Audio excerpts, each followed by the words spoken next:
ये वाला हिस्सा जो आप देख रहे हो वो है फ़लस्तीन का एरिया, वेस्ट बैंक और गाज़ा स्ट्रिप, और ये है इज़राइल।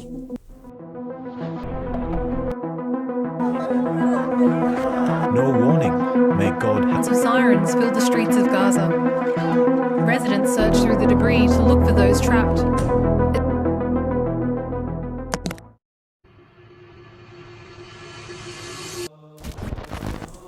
साल 1881। इस वक्त ना कोई गाज़ा था, ना कोई वेस्ट बैंक था और ना ही इज़राइल था।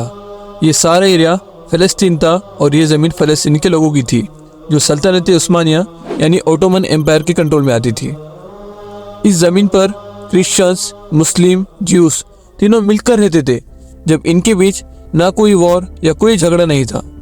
ये सब पीसफुली मिलकर रहते थे। लेकिन 1915 में वर्ल्ड वॉर 1 शुरू होती है। जब वर्ल्ड वॉर 1 चल रही थी, ब्रिटिश ओटोमन एम्पायर को ख़त्म करके फ़लस्तीन पर कब्ज़ा करना चाहता था। इसलिए ब्रिटिश अरब और फ्रांस के साथ मिलकर ओटोमन एम्पायर के खिलाफ जंग लड़ता है और वर्ल्ड वॉर 1 ख़त्म होने के बाद ओटोमन एम्पायर हार जाती है और 1918 में ब्रिटिश गवर्नमेंट फ़लस्तीन के एरिया पर कब्ज़ा कर लेती है और 1918 से 1948 तक ब्रिटिश गवर्नमेंट यहाँ हुकूमत करती है। लेकिन 15 अगस्त 1947 में इंडिया आज़ाद होता है और ब्रिटिश हुकूमत इंडिया में पूरी तरह से ख़त्म हो जाती है। और ठीक इंडिया के आज़ाद होने के 1 साल बाद 1948 में ब्रिटिश फ़लस्तीन को छोड़कर चले जाता है, क्योंकि इंडिया के आज़ाद होने के बाद ब्रिटिश के पास इतनी पावर नहीं बची थी कि वो किसी और कंट्री को अब गुलाम बना कर रख सके। और ब्रिटिश 1948 को फ़लस्तीन छोड़कर चले जाता है। ब्रिटिश के जाने के बाद फ़लस्तीन की जिम्मेदारी UN यानी यूनाइटेड नेशन के अंडर में आती है। UN एक पार्टीशन प्लान बनाता है जिसमें से फ़लस्तीन का 45% एरिया अरब मुस्लिम्स को मिलता है और 55% एरिया ज्यूस लोगों को मिलता है। और जेरूसलम जो क्रिश्चियंस, मुस्लिम, ज्यूस तीनों धर्मों के लिए एक इम्पोर्टेंट होली प्लेस है, इसलिए यूनाइटेड नेशन ये डिसाइड करता है कि जेरूसलम इंटरनेशनल कंट्रोल में रहेगा। यहूदी इस प्लान को स्वीकार करते हैं और यहाँ जन्म होता है इज़राइल का 1948 में।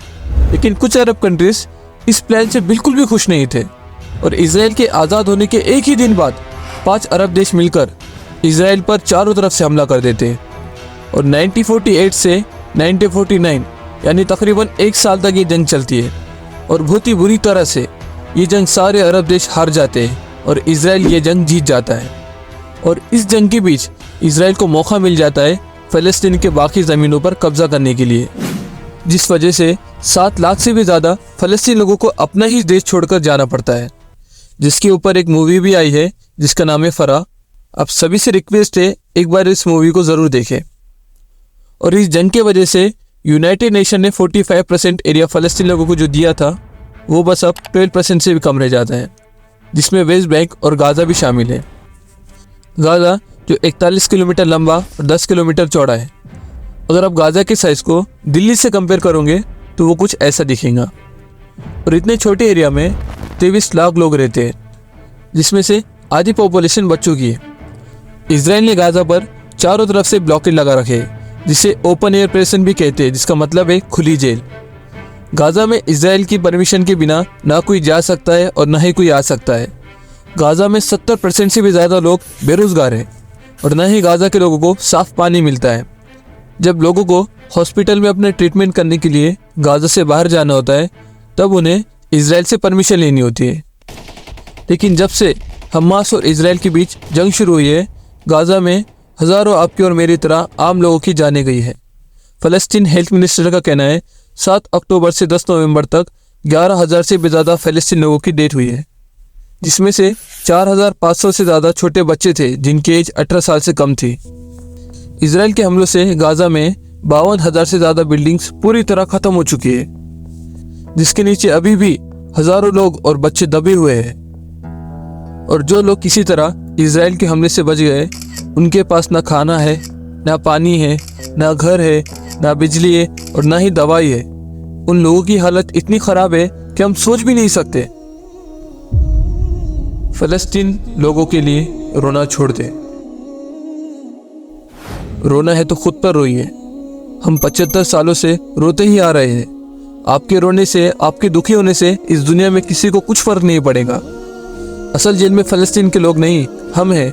वो लोग जंग की हालत में अल्लाह को नहीं भूले और हम ऐसी लगी मस्जिदों में नमाजें छोड़ रहे हैं। जब ऐसे वाक़यात होते अल्लाह देखते कि कौन है जो मजलूमों की मदद करेगा, कौन है जो उनके लिए दुआएं करेगा, कौन है जो उनके लिए आवाज़ें उठाएगा और कौन है जो मैचेस देखेगा, कौन है जो अपने काम से काम रखेगा।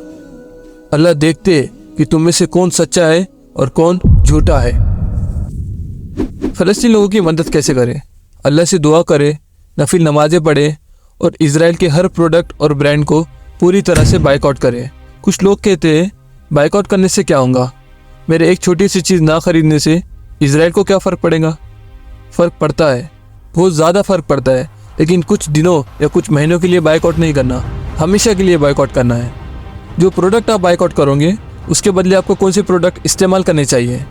जो ग्रीन बॉक्स में प्रोडक्ट है उससे आप इस्तेमाल कर सकते हैं, लेकिन जो रेड बॉक्स में प्रोडक्ट है वो इजरायली प्रोडक्ट है जिसे आपको इस्तेमाल नहीं करना है और पूरी तरह से बाइकआउट करना है।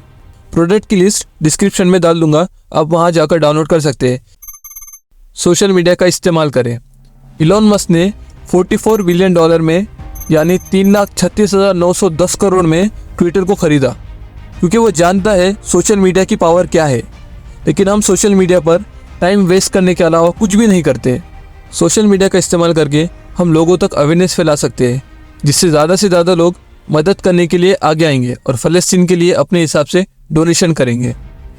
एक और तरीका जिससे आप फ़लस्तीन लोगों की मदद कर सकते हैं वो है डोनेशन। डिस्क्रिप्शन में आपको कई सारे लिंक मिल जाएंगी जहाँ से आप फ़लस्तीन लोगों के लिए डोनेशन कर सकते हो। इस वीडियो को लाइक, कमेंट, सब्सक्राइब नहीं भी करे तो चलेगा, लेकिन इस वीडियो को शेयर ज़रूर करना ताकि ज़्यादा से ज़्यादा लोगों तक ये बात पहुँचे। अल्लाह हमें कहने और सुनने से ज़्यादा अमल करने की तौफीक अता फरमाए। अल्लाह हाफिज़।